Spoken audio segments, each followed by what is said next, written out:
Good afternoon. Essential principles of communication.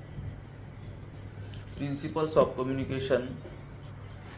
The 7 Cs of communication provide a checklist for making sure that your meeting, emails, conference calls, reports, and presentations are well constructed and clear. So your audience gets your message.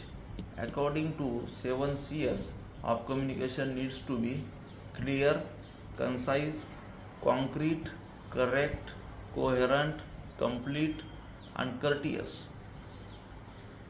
In this article, we look at each of the 7 Cs of communication, that is, I already mentioned clear, concise, coherent, concrete, correct, coherent, complete, and courteous.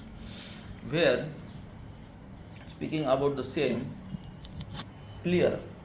When writing or speaking to someone, be clear about your goal or message. What is your purpose of communicating with the person? If you are not sure, then your audience won't be sure either. To be clear, try to minimize the number of ideas in each sentence. Make sure that it is easy for your readers to understand your meaning. People shouldn't have to read between the lines and make assumptions on their own to understand what you are trying to say. This is about the first CS, that is the clear. Then uh, there are some examples, that is a bad example. For example, hi, I wanted to write you a quick note about your friend Daniel who is working in your department. He is a great asset, and I do like to talk to you more about him when you have time. Then best skip. What is this email about? Well, we are not sure. First, if there are multiple Daniels in someone's department, that the person won't know who skip is talking. Next, what is the person Daniel doing, especially that is so great? We don't know that either. It's so vague that John will definitely have to write back for more information. And on the contrary, the good example may be such like this: hi, John, I wanted to write to you a quick note about John, Daniel Joseph, who is working in your department, is recently in recent weeks. He's helped the IT department through several pressing deadlines on his own. We have got a tough upgrade project due to run over the next 3 months, and his knowledge and skills would prove invaluable. Could you please have his help with this work? I do appreciate speaking with you about this. When he is the best to call to discuss about this in the further time. Such type of the example can be there when speaking the such things that one should adopt and such things that one should avoid. Then there are some examples about the speaking, that is the good and the bad. We will see some of the examples in the next part, that is of the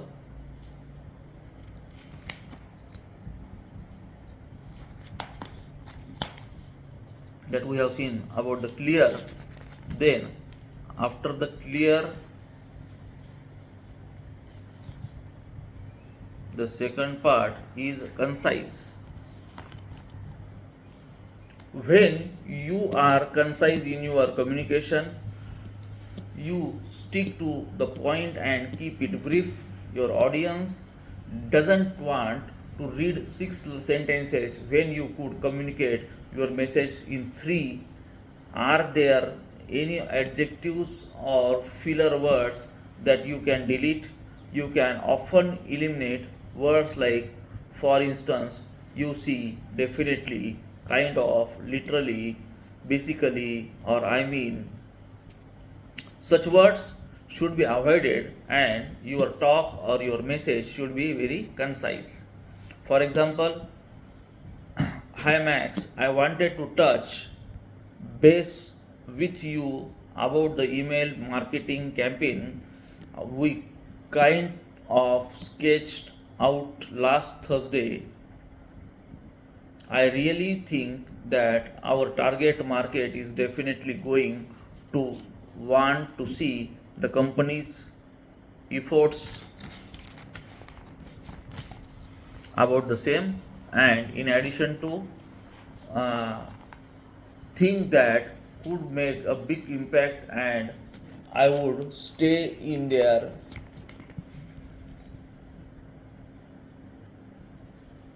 minds longer than a sales speech.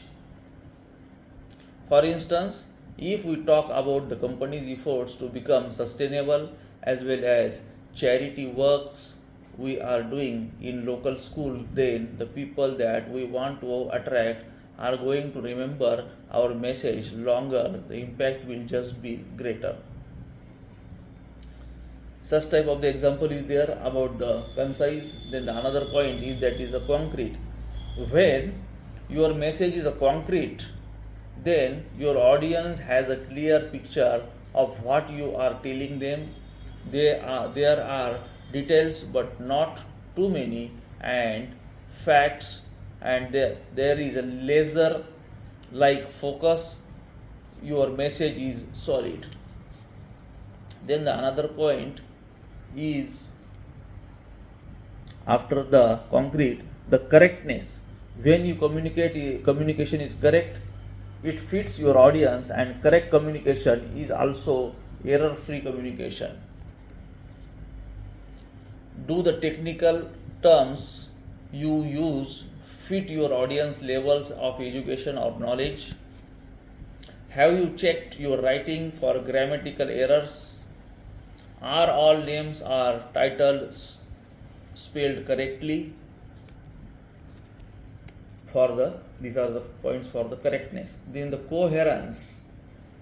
When you communication is coherent, it's logical, all points are connected and relevant to the main topic, and the tone and the flow of the text is consistent. That everything should be to the point and logical.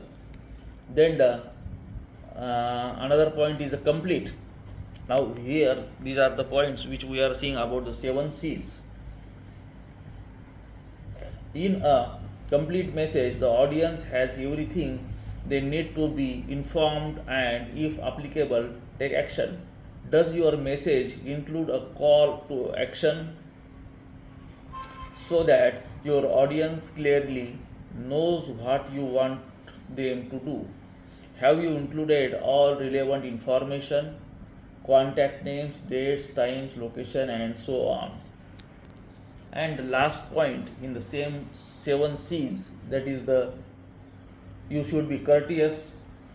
Communication is friendly, open, and honest. There are no hidden insults or passive aggressive tones. You keep your reader's viewpoint in mind, and you are empathetic to their needs. Such points are there, that is related to 7 C's. These 7 C's plays very important role in our communication. These are the, we may call it as the essential principles of communication. These essential principles of communication are clear, concise, concrete, correct, coherent, complete, and courteous. Clear, concise, concrete, correct, coherent, complete, and courteous. these 7 C's plays very important role in the communication, and these are we may call as a 7 essential principles of communication. Then after we have to look about this, the barriers of listening, that the part of the listening where the barriers of listening, and after the barriers of the listening, nature of the communication is there. We will look after the same one in the next part. Okay, thank you, good day.